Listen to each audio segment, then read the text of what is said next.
Y continuamos nuestro programa, como siempre, con las voces más importantes de Cuba. En este momento tenemos a nuestra amiga y compañera de luchas, una gran informadora, y que tenemos hoy algo muy importante que hablar con ella. Me refiero a Marta Beatriz Roque Cabello, economista, revolucionaria y sobre todo uno de los firmantes de la patria de todos. Aquí estamos representando a la Fundación Rescate Jurídico Orlando González Landi y el que les habla Santiago Álvarez, con la producción de Carlos Santana y en las redes sociales Paulina Fátima. Marta, bienvenida. Un saludo. Bueno, pues hemos estado varios días sin hablar contigo y tenemos algo muy importante que hablar y que oír tu consejo y tu experiencia económica. Acaba de declarar el flamante presidente de Cuba, Díaz-Canel, que obtuvieron un éxito rotundo en Londres en un juicio donde estaba envuelta una deuda que unos privados compraron de un préstamo original chino. El juez falló después de muchas palabras y después de muchas explicaciones de que Cuba es responsable, aunque haya sido con otro nombre, porque Cuba cambió el nombre del Banco Nacional, pero Cuba siempre reconoció y lo único que hizo fue aclarar eso. La deuda sigue y Cuba tiene que pagar en un momento que nunca paga, pero bueno, Cuba va a verse obligado por la ley a pagar. Eso es lo que dice el periódico aquí. En Cuba dice totalmente distinto. Queremos saber lo que dice Marta Beatriz Roque Cabello. Sí, Santiago, mira, ciertamente lo que ganaron fue un tecnicismo. ¿Por qué un tecnicismo? Porque ese tribunal no podía juzgar a la República de Cuba. Sí podía juzgar al Banco Nacional de Cuba. El Banco Nacional de Cuba cambió su estructura y ellos hacen ver como si el banco no tuviera nada que ver con el Estado. Yo no sé de qué forma los abogados actuantes de litigio evadieron o olvidaron decir que la Constitución cubana plantea que el Partido Comunista de Cuba es el dueño de todo. Eso está explícito en la Constitución y por consiguiente es el dueño del Banco Nacional de Cuba. Eso es algo que no puede ocultarse porque está explícito así en la Constitución de la República. Lo que ellos plantean con bombo y platillo que ganaron, sencillamente no lo ganaron. Lo que pasa es que técnicamente no pueden juzgar a la República de Cuba, pero sí pueden juzgar al banco. Y en la firma que a tal efecto lo ha hecho, va a continuar en ese juicio y va a continuar reclamándole la deuda de más de 70 millones de dólares al Banco Nacional de Cuba como tal, independientemente que hayan cambiado su nombre.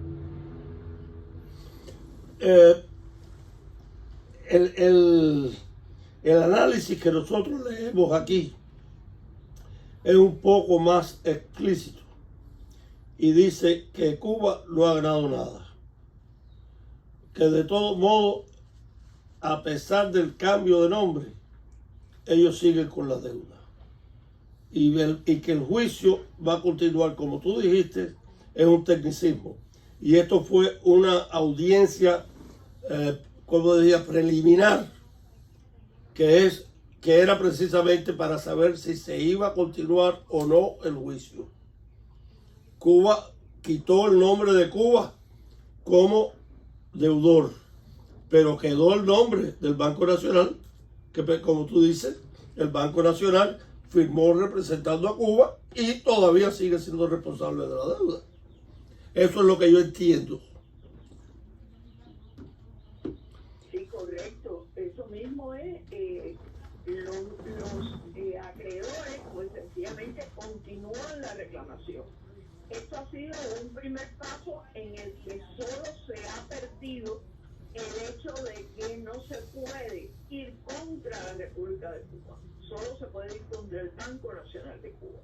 Y la República de Cuba como tal ha salido del pleito. Pero te repito que los abogados que estuvieron por la parte acreedora no revisaron el hecho que la Constitución de la República, que es la Carta Magna, el documento más importante, plantea que el Partido Comunista de Cuba es dueño de todo, lo dirige todo y todo se lo subordina. Bueno, para el presidente del Consejo Económico y Comercial de Estados Unidos, Cuba, John Kavulich, basado en Nueva York, el tema está lejos de estar resuelto. El gobierno de Cuba, dice él, sigue debiendo el dinero que pidió prestado. El Ejecutivo cubano no está exonerado independientemente de que entidad controlada por el gobierno sea la que tomó prestado el dinero. Correcto. Así mismo es, pero los acreedores van a seguir haciendo fuerza para obtener la deuda como tal. Marta, ahora, desde el punto de vista, sí, discúlpame, te iba a decir que desde el punto de vista económico, pues esto afecta mucho a Cuba.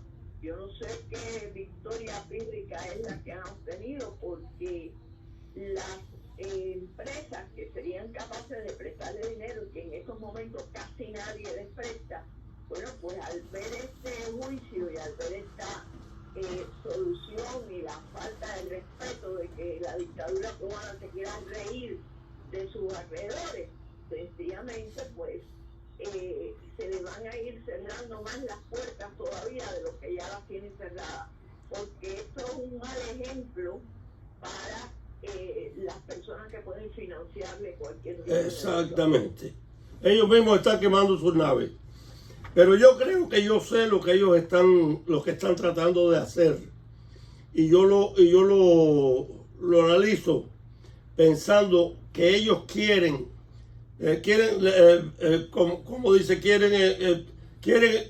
tener el cake y además comérselo. Y eso es en los Estados Unidos, un país capitalista, el más capitalista del mundo quizás. Hay un sistema en que los préstamos se hacen. Por ejemplo, yo he hecho préstamos, muchos préstamos en cuestiones de bienes raíces. Y algunos de esos préstamos no tienen garantía personal. La corporación que firma el préstamo es la única. Y como casi todos los préstamos comerciales de bienes raíces en los Estados Unidos se hacen con corporaciones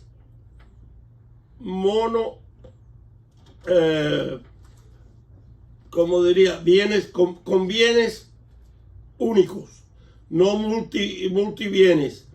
Son muy pocas las corporaciones que tienen más de un asset, como dicen en los Estados Unidos. Entonces ellos quieren eso. Ellos quieren que si el banco firmó, el banco es responsable. Que la República de Cuba no lo es.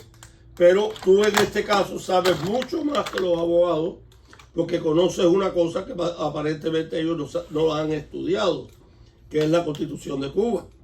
La Constitución de Cuba los hace a ellos extremadamente responsables de todo, lo bueno y lo malo. Como ellos quieren comerse el cake y además tenerlo, no pueden.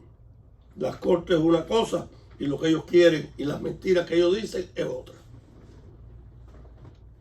Bueno, hay una mentira muy a flote que sería preguntarse, ¿y quién es el dueño del Banco Nacional de Cuba? Exactamente. Esto es un préstamo internacional que lo respaldan siempre los gobiernos, aunque no lo hayan firmado. Eso no es como los préstamos comerciales que yo estaba hablando, que la corporación es la única que garantiza el préstamo. Yo he tenido que firmar préstamos donde yo también he garantizado un préstamo de una corporación. Pero eso en transacciones comerciales es opcional verdaderamente del banco, no del cliente.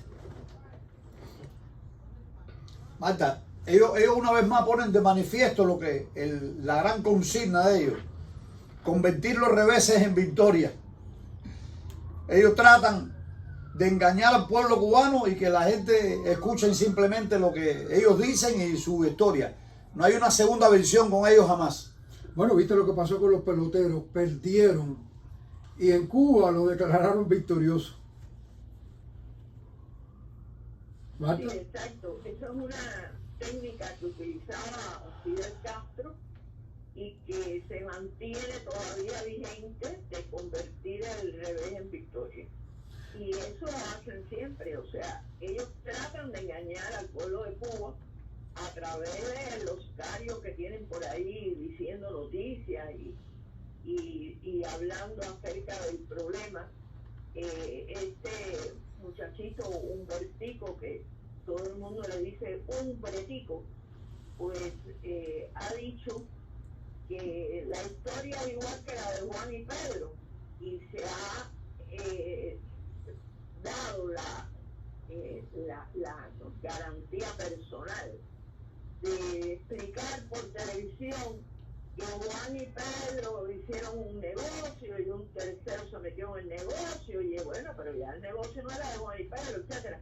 Bueno, y en una explicación de esa tonta, de un cuento infantil, para mantener a la gente dormida, porque indiscutiblemente entender desde el punto de vista técnico lo que ha sucedido y lo que va a seguir sucediendo es muy difícil para las personas que no tengan conocimientos de finanzas y de economía.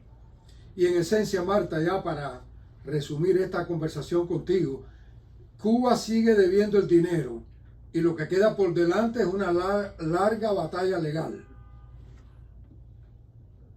Así mismo sigue debiendo ese dinero y sigue debiendo el dinero del Club de París, que aunque han logrado que se reduzca, pero se mantiene una parte importante de la deuda del Club de París.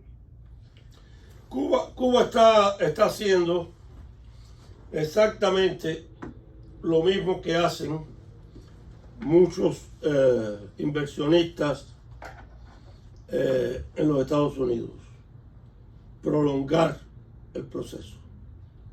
Prolongar el proceso. Hay inversionistas de real estate que se pasan la vida en un juicio, y que un juicio que normalmente se debe resolver en un año lo llevan con apelaciones y con posposiciones, sí, una o dos décadas. Y eso es lo que está haciendo Cuba. Cuba lleva en esto, ¿cuántas décadas lleva ya en esta lucha? Desafortunadamente casi vamos para 7, pero mira, el problema es que por mucho que lo posponga, no va a solucionar esa cantidad de dinero, porque la economía cubana es incapaz de reproducirse. Quiere decir que la economía cubana está en un proceso de estancamiento total. En vez de reproducirse, lo que hace es ir para atrás. Ni siquiera llega a engendrarse, por eso nunca se podrá reproducir. Entonces, cada vez que tú hablas de posibilidades de pago, de posibilidades de préstamo, etcétera, siempre está el hecho de que cualquier economía del mundo aumenta su Producto Interno Bruto y cada año tiene un % por encima del aumento del Producto Interno Bruto para así desarrollar el país como tal. Aquí en Cuba pueden decir que se aumenta cualquier cosa, pueden dar las cifras que ellos estimen pertinentes, porque ellos acostumbran a decir todas esas mentiras, pero ciertamente te puedo decir que el Producto Interno Bruto no crece y los no se sienten jamás el crecimiento del Producto Interno Bruto. Allá en tu país, o sea, en el país donde tú vives, porque tu país es este, puedo decirte que un incremento del Producto Interno Bruto se refleja inmediatamente en el bolsillo de cada ciudadano americano. Y eso implica que cada año la gente progresa y progresa y progresa debido a que la economía progresa y el país se desarrolla. Aquí eso no sucede ni va a suceder. Bueno, y mira, y hay que darse cuenta de una cosa, y hay que poner de verdad la culpa donde está. Durante el siglo XX e incluso en el siglo XXI todavía existen países comunistas, pero ningún país comunista ha existido más malo para el pueblo que el Partido Comunista Cubano. O sea que no es ni siquiera el sistema, y yo soy anticomunista, pero no es ni siquiera el sistema. Ha habido muchos, verdaderamente todos los países comunistas han progresado más que Cuba.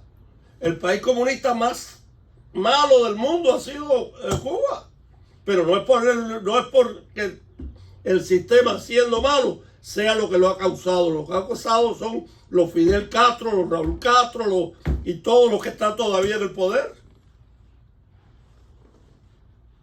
Sí, el problema es que el Partido Comunista de Cuba no está interesado en el desarrollo social para nada. Eso no le interesa. Lo que le interesa es única y exclusivamente que la gente de arriba esté bien, que la gente de arriba esté acomodada, que tenga de todo, y que el pueblo pase toda la miseria que le da la gana, porque además así lo tienen entretenido. La gente no puede pensar en hacer un movimiento, en hacer oposición, en tirarse para la calle, porque la gente tiene que pensar en un plato de arroz con algo que le pueda llevar a sus hijos a la hora del almuerzo y a la hora de la comida. Eso es la ocupación del cubano. La ocupación del cubano es ver qué trajeron al puesto de vianda y que sea barato para poder comprar para el almuerzo y para la comida. Y al día siguiente tiene que hacer lo mismo, lo que implica que todo su tiempo y toda su energía el cubano la gasta buscando qué comer, buscando una medicina que no tiene, buscando la forma de trasladarse para algún lugar que no puede. O sea, es todo una búsqueda de soluciones a los problemas que crea la dictadura del pueblo. Marta, una pregunta, usted que es conocedora de eso y normalmente, generalmente el pueblo en sí, incluso yo, no tengo experiencia en estas cosas. ¿Qué pasaría una vez que Cuba sea democrática y libre con estos préstamos internacionales y este despilfarro que han tenido ellos con el erario público? ¿Qué pasaría?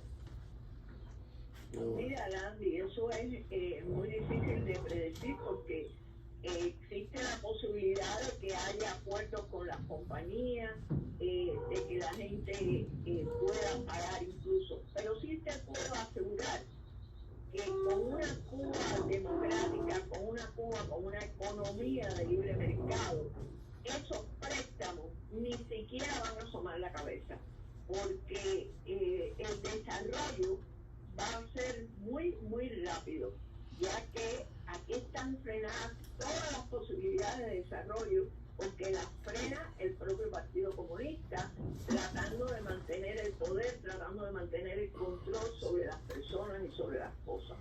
Entonces, en una Cuba democrática, donde haya una economía libre de mercado, sencillamente no va a haber necesidad de centralizadamente, como ocurre en estos momentos, no va a haber necesidad de centralizadamente buscar préstamos para comprar medicina, para comprar esto, no.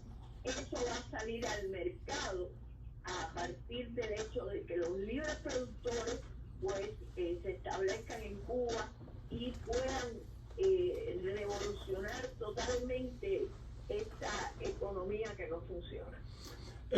Marta, en Cuba se habla de esto.